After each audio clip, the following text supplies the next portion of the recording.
नमस्कार दोस्तों, स्वागत है आप सभी का आपके अपने YouTube channel Gangotri GS academy में। आज का सेशन बहुत ही खास है क्योंकि आज के सेशन में हम लोग पॉलिटी से संबंधित कुछ महत्वपूर्ण प्रश्न सॉल्व करने वाले हैं। तो चलिए आज का समय न गंवाते हुए आज के पहले प्रश्न की ओर चलते हैं। आज का पहला प्रश्न है,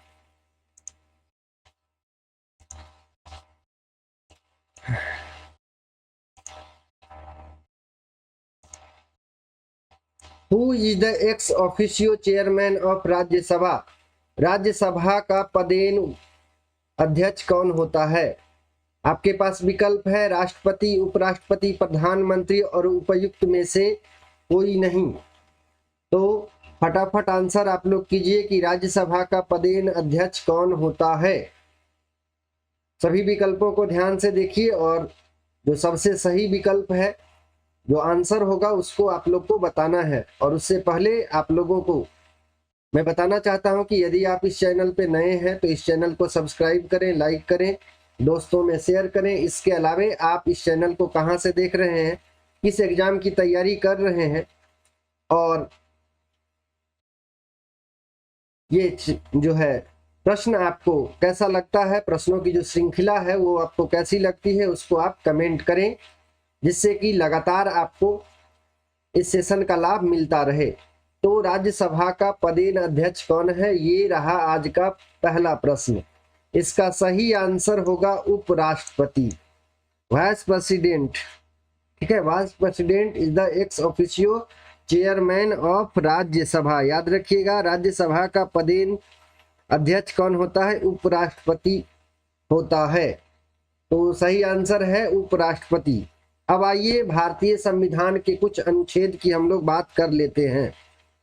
ठीक है, तो आर्टिकल 63 अनुच्छेद 63 याद रखिएगा, आर्टिकल 63 भारतीय संविधान का आर्टिकल जो 63 है वह यह वर्णन करता है या यह बतलाता है कि भारत में एक उपराष्ट्रपति होगा।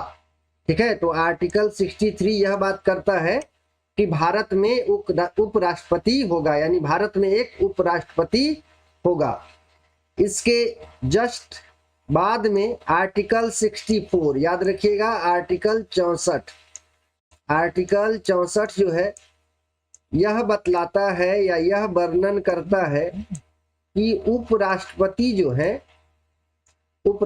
जो है वो राज्यसभा का पदेन सभापति होगा। तो याद रखिएगा, आपसे सवाल पूछा जा सकता है कि उपराष्ट्रपति की चर्चा कौन सा आर्टिकल करता है, तो याद रखिएगा आर्टिकल 63 है ना, आर्टिकल 63 ये उपराष्ट्रपति की बात करता है भारतीय संविधान में। और आर्टिकल 64 जो है 64 जो है यह बतलाता है कि उपराष्ट्रपति जो है राज्यसभा का पदेन सभापति होगा और उपराष्ट्रपति को कोई और कार्य नहीं दिया गया है। ठीक है, भारत में उपराष्ट्रपति को कोई और कार्य नहीं सौंपा गया है और इनको जो उपराष्ट्रपति के रूप में कोई भी वेतन नहीं मिलता है। ये भी बात याद रखिएगा कि उपराष्ट्रपति को पदेन सभापति के अलावे, राज्यसभा का पदेन अध्यक्ष के अलावे कोई और कार्य नहीं दिया गया है। इसके अलावे उपराष्ट्रपति को उपराष्ट्रपति के पद के लिए कोई वेतन नहीं दिया जाता है। राज्यसभा के पदेन अध्यक्ष के रूप में इनको वेतन भत्ता जो भी मिलता है तो उस पद के लिए मिलता है, लेकिन उपराष्ट्रपति के लिए इनको कोई पैसा या वेतन नहीं मिलता है, ये ध्यान रखना है। अब आइए, कभी कभी पूछ दिया जाता है कि जो राज्यसभा है उसकी संख्या कितनी है, कितनी निर्धारित की गई है। तो राज्यसभा की अधिकतम संख्या कितनी है सदस्यों की? तो 250। ठीक है, राज्यसभा की सदस्यों की संख्या कितनी है?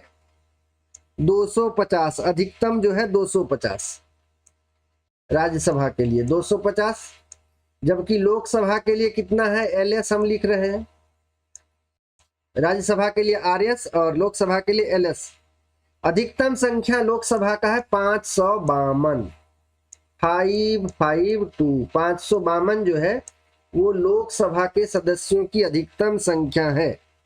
ये याद रखिएगा इसके अलावा आप लोग को पता है कि राज्यसभा के जो सदस्य होते हैं उसके एक, याद रखिएगा, राज्यसभा के जो सदस्य होते हैं 1/3 सदस्य जो हैं 2 वर्ष पर सेवानिवृत्त होते हैं। ठीक है, 1/3 सदस्य जो हैं वो प्रत्येक 2 वर्ष पर सेवानिवृत्त होते हैं और राज्यसभा का कभी भी विघटन नहीं होता है।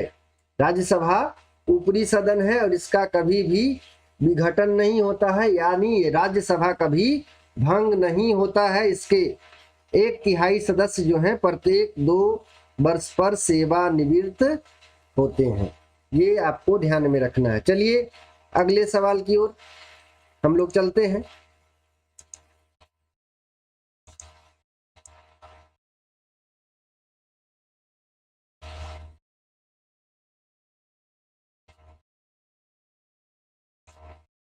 चलिए आज का अगला सवाल,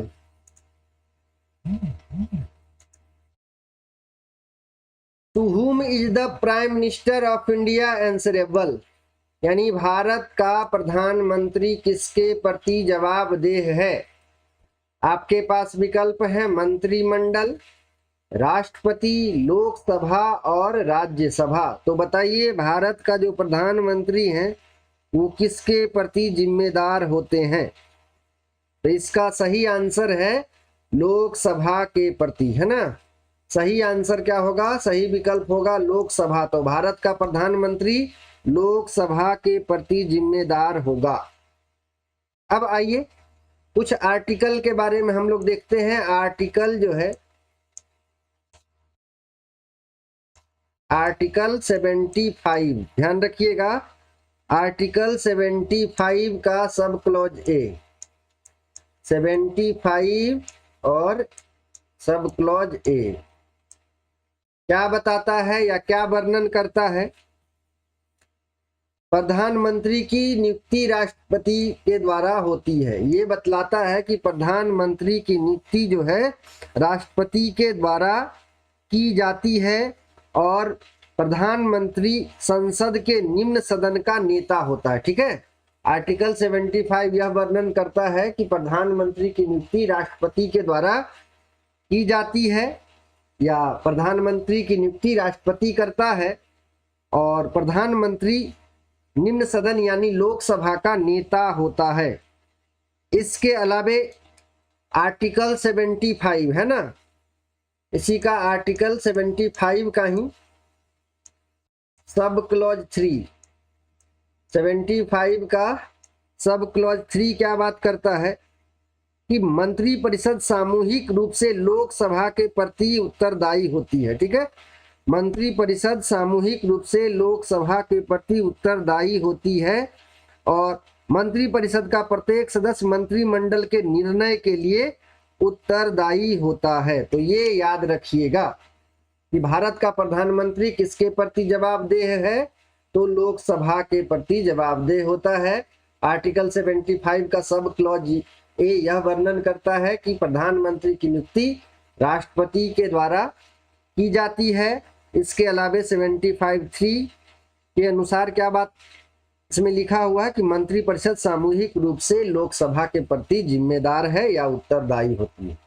तो चलिए अगले सवाल की ओर हम लोग चलते हैं। आशा करते हैं ये पूरा क्लियर होगा आप लोग का, और जहां पे दिक्कत होगा आप लोग कमेंट करिएगा। चलिए अगला सवाल, what is the minimum age to become a member of parliament. प्रश्न है कि संसद सदस्य बनने हेतु न्यूनतम आयु क्या है। तो संसद सदस्य बनने के लिए निम्नतम आयु क्या है।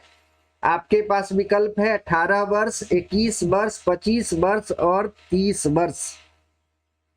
तो याद रखिएगा संसद सदस्य, तो संसद पार्लियामेंट की जहां तक बात करें तो क्या होगा, लोकसभा, राज्यसभा और राष्ट्रपति, है ना। लोकसभा, राज्यसभा और राष्ट्रपति ये तीनों मिलकर के भारतीय संसद का निर्माण करते हैं। तो संसद सदस्य बनने के लिए न्यूनतम आयु क्या है, यानी संसद में 2 सदन है, एक लोकसभा और एक राज्यसभा। लोकसभा निम्न सदन है और राज्यसभा जो है उच्च सदन है।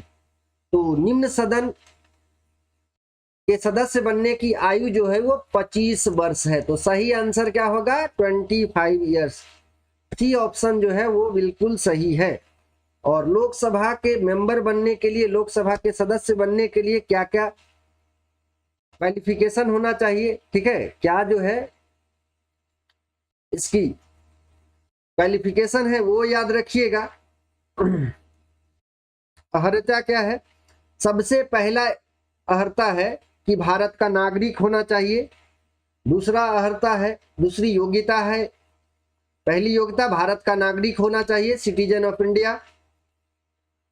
दूसरा है आपका उनकी आयु जो है, एज जो है 25 वर्ष से कम नहीं होनी चाहिए, ठीक है, 25 वर्ष से कम आयु नहीं होनी चाहिए।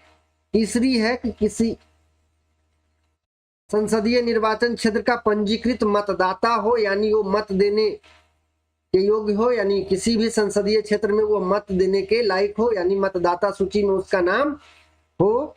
और चौथा है किसी लाभ के पद पर न हो, किसी लाभ के पद पर न हो। तो संसद के सदस्य बनने के लिए क्या क्या योग्यताएं हैं याद रखिएगा। सबसे पहली योग्यता भारत का नागरिक हो, दूसरी योग्यता उसकी आयु जो है 25 वर्ष से कम न हो, और तीसरी योग्यता है किसी भी संसदीय निर्वाचन क्षेत्र का पंजीकृत मतदाता हो, और चौथा है किसी लाभ के पद पर न हो। और दूसरा यहाँ पे बात याद रखिएगा कि जो उच्च सदन है राज्यसभा, उसके लिए आयु जो है वो 30 वर्ष है, ठीक है। तो लोकसभा के लिए 25 वर्ष और राज्यसभा के लिए 30 वर्ष आयु निश्चित की गई है। चलिए अगले सवाल की ओर हम लोग चलते हैं। अगला सवाल, what is the retirement age of the जज ऑफ सुप्रीम कोर्ट? सर्वोच्च न्यायालय के न्यायाधीशों की सेवानिवृत्ति की उम्र क्या है? तो बताना है कि सर्वोच्च न्यायालय के लिए सेवानिवृत्त होने की आयु कितनी है? आपके पास विकल्प है 60 वर्ष, 65 वर्ष, 62 वर्ष और 70 वर्ष। सही विकल्प क्या होगा? आप लोग आंसर कीजिएगा। सही विकल्प क्या होगा? आप लोग आंसर कीजिएगा।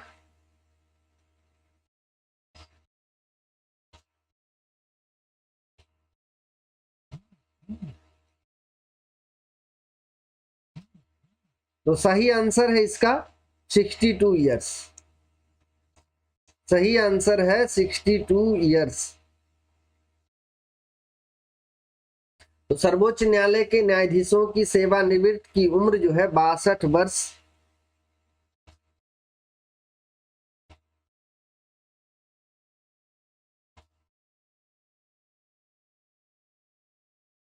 सॉरी 65 वर्ष।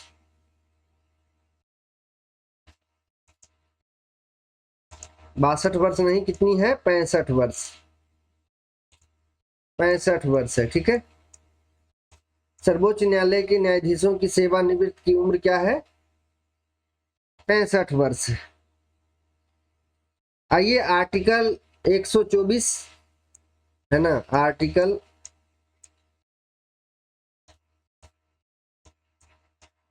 124, आर्टिकल 124 का सब क्लॉज 2।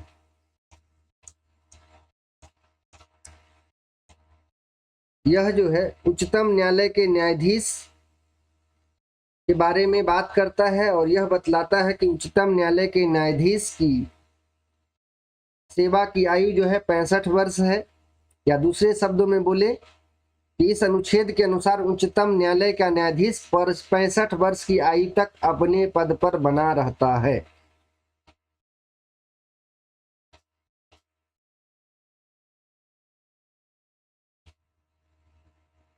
चलिए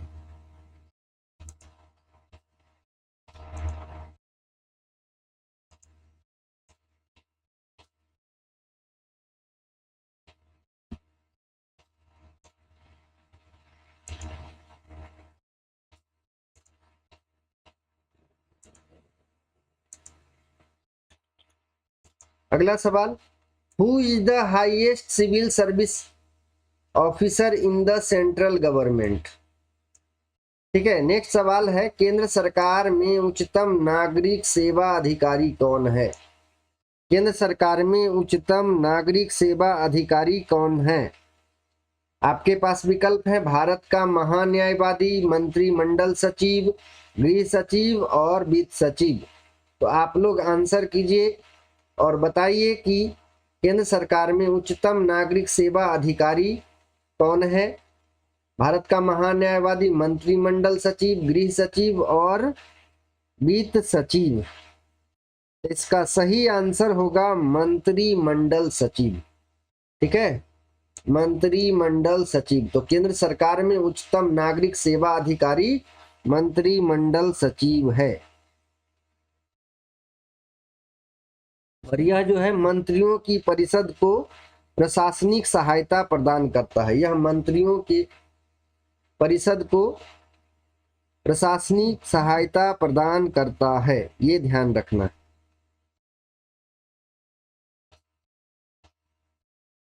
चलिए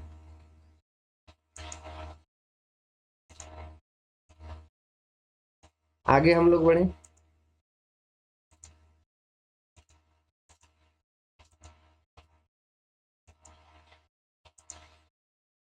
अगला सवाल, Indian constitution day is celebrated.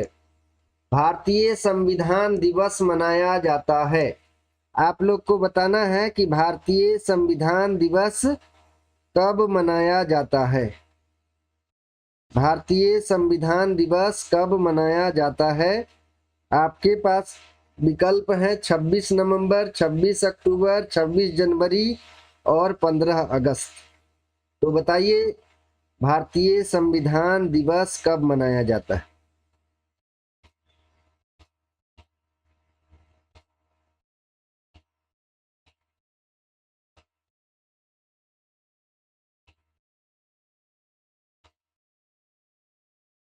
भारतीय संविधान दिवस कब मनाया जाता है, आप लोग को आंसर करना है। तो फटाफट आंसर कीजिए कि भारतीय संविधान दिवस कब मनाया जाता है।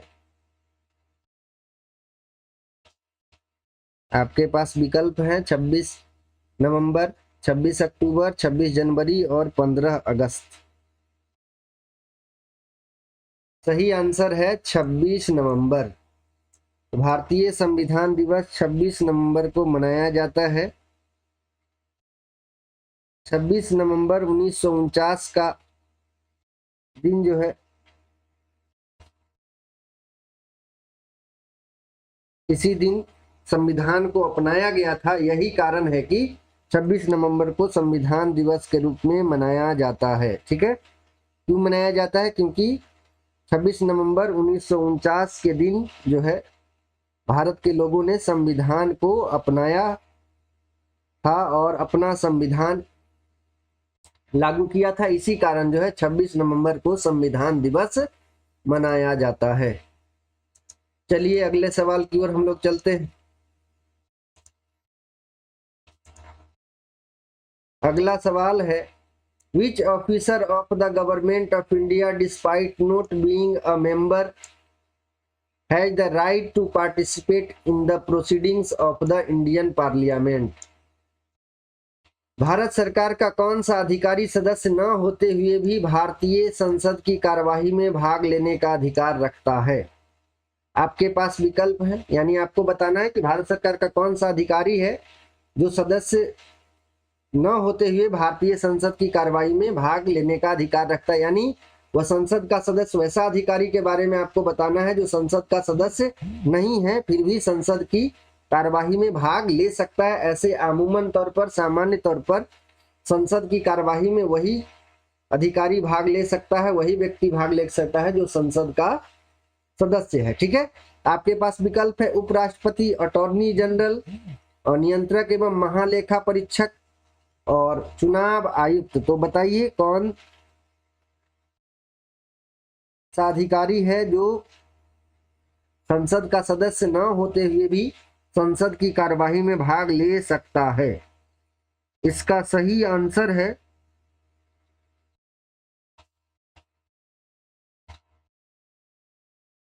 अटॉर्नी जनरल, सही आंसर है अटॉर्नी जनरल।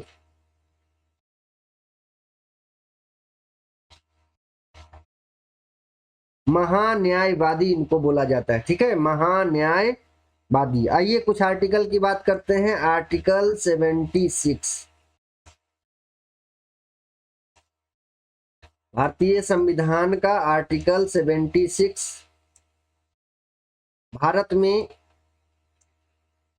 महान्यायवादी के पद की व्यवस्था करता है, या इसमें यह वर्णन है कि भारत में एक महान्यायवादी होगा और यह देश का सर्वोच्च कानून अधिकारी है, ठीक है। महान्यायवादी जो है देश का सर्वोच्च कानून अधिकारी होता है। इसकी नियुक्ति जो है राष्ट्रपति के द्वारा की जा सकती है। तो ये भी सवाल पूछा जा सकता है कि महान्यायवादी की नियुक्ति का वर्णन किस आर्टिकल के अंतर्गत आता है, तो 76 के अंतर्गत आता है। इसके अलावा महान्यायवादी की नियुक्ति कौन करता है? महान्यायवादी की नियुक्ति राष्ट्रपति के द्वारा की जाती है और किसी भी क्षेत्र में किसी भी अदालत में महान्यायवादी को सुनवाई करने का अधिकार है। ये भी बात याद रखिएगा कि किसी भी न्यायालय में भारत के क्षेत्र के अंतर्गत है ना, भारत के क्षेत्र के अंतर्गत किसी भी अदालत में या किसी भी न्यायालय में महान्यायवादी को सुनवाई का अधिकार होता है। और इसके अतिरिक्त संसद के दोनों सदनों में बोलने या कार्यवाही में भाग लेने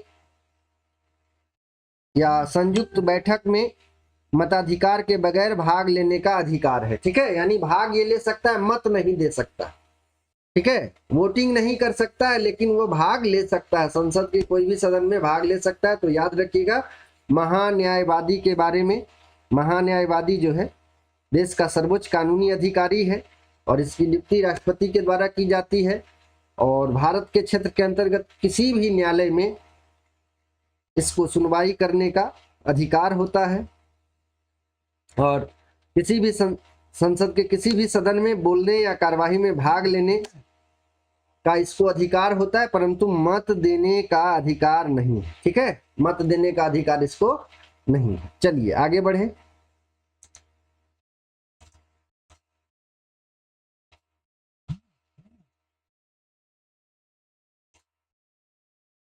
चलिए अगला सवाल।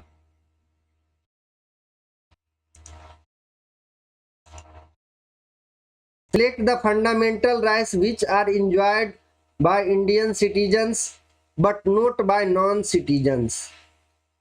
उन मौलिक अधिकारों का चयन करें, उन मौलिक अधिकारों का चयन करें जो भारतीय नागरिकों को प्राप्त है परंतु गैर नागरिकों को नहीं।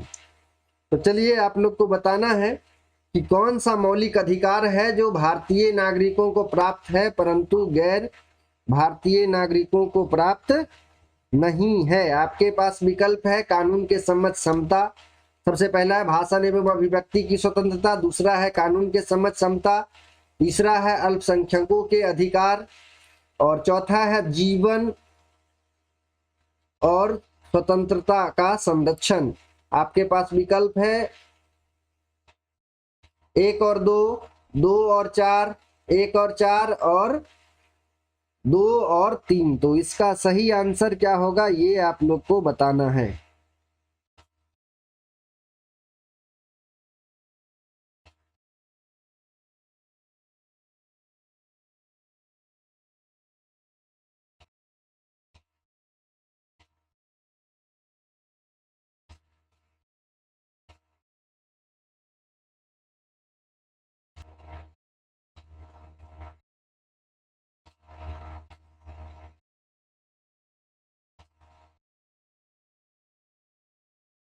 इसका आंसर है ए।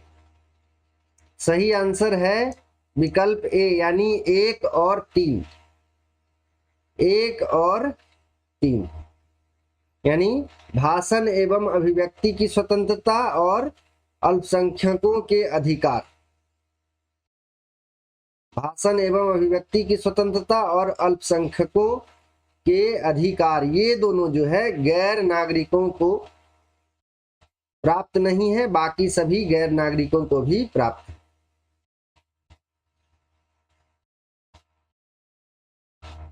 ठीक है, तो सही आंसर ए है।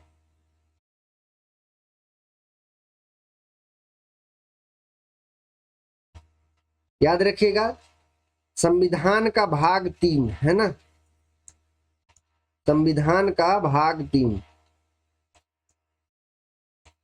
चलिए भाग 3,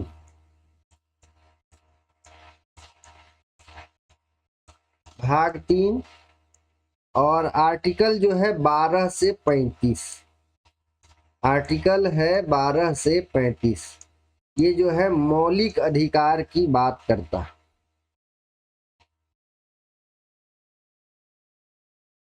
इस भाग को भारत का मैग्ना कार्टा भी कहा जाता है, ठीक है, इस भाग को भारत का मैग्ना मैग्ना कार्टा, याद रखिएगा, तो ये भी सवाल पूछा जाता है, भारत का मैग्ना कार्टा।